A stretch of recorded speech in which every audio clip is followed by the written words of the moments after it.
Hi, this is Jeff. Given that the tasting room is closed, we're going to do some virtual communication about the wine releases for the month of May. And to begin, we're talking about the wine club selections. We've popped the cork and said a little bit about the Syrah, but now I'd like to talk a little bit about a wine that is near and dear to my heart, and that's the Zinfandel.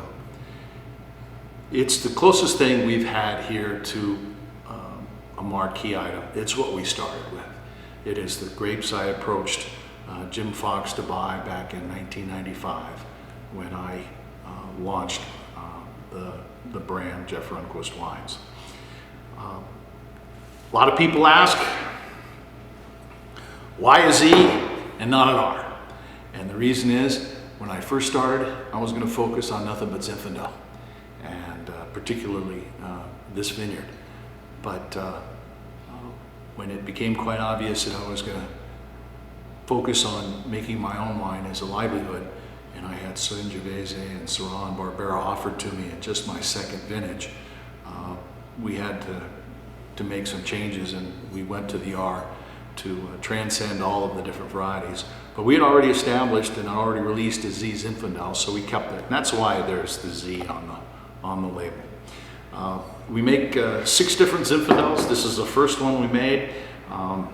This is from the Massoni Ranch, which was planted, some of it was planted in the 1890s. A good portion of it, believe it or not, was planted during Prohibition in the 20s, servicing home winemakers. But the Z Zinfandel has been a mainstay and a cornerstone, a foundational wine here at Runquist.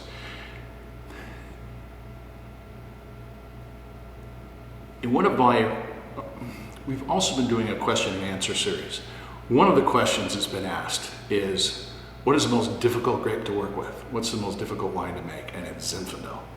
And I think that's one of the things that is so endearing about this wine is it's like raising a troublesome child and an adolescent, only to have them bloom into a wonderful adult and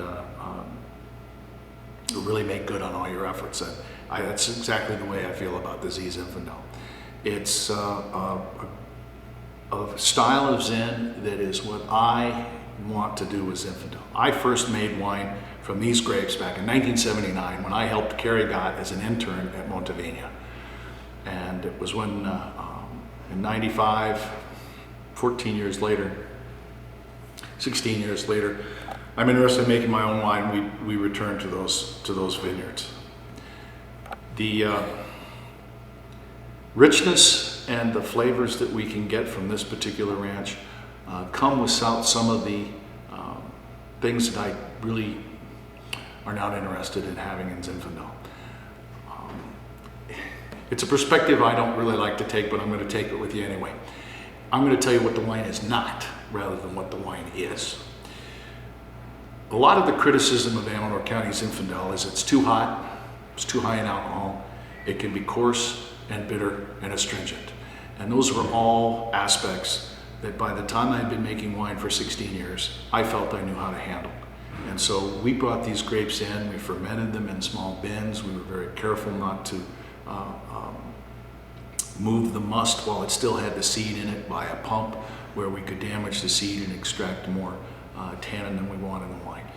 We keep the alcohol restrained. I think the highest alcohol the Z Zin has ever had is 14.9. It's usually between 14.4 and 14.7, somewhere in that range.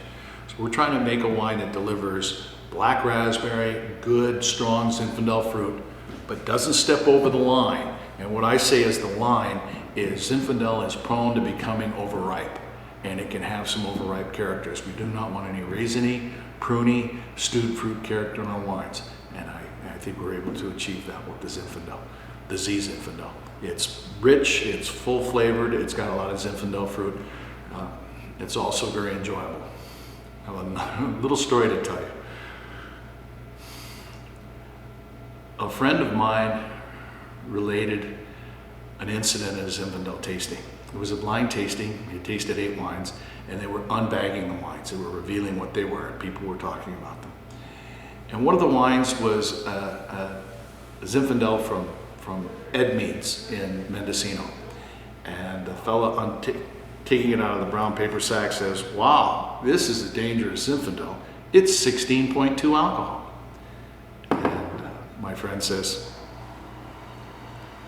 put my elbow in his ribs, and I said, "That's not a dangerous Zinfandel." And the Z Zinfandel had been in the tasting, had been previously revealed. He hands him the bottle of Z and says, "This is a dangerous Zinfandel." The guy looks at it and goes, "Wait, it's only 14.3 alcohol." My friend turned to him and said, "Well, yeah, it's only 14.3, but it's dangerous because I can drink a whole bottle of this." Oftentimes when wine has elevated alcohol, it becomes pretty satiating, and after a glass or two, you really don't want any more. The Z Zinfandels, pretty juicy, pretty succulent, pretty subtle, pretty easy to drink and enjoy. So with that, thank you very much, and there'll be another episode where we talk about the Syrah, and then the Tannat and the Duraligo will be a little bit later. Thanks. Cheers.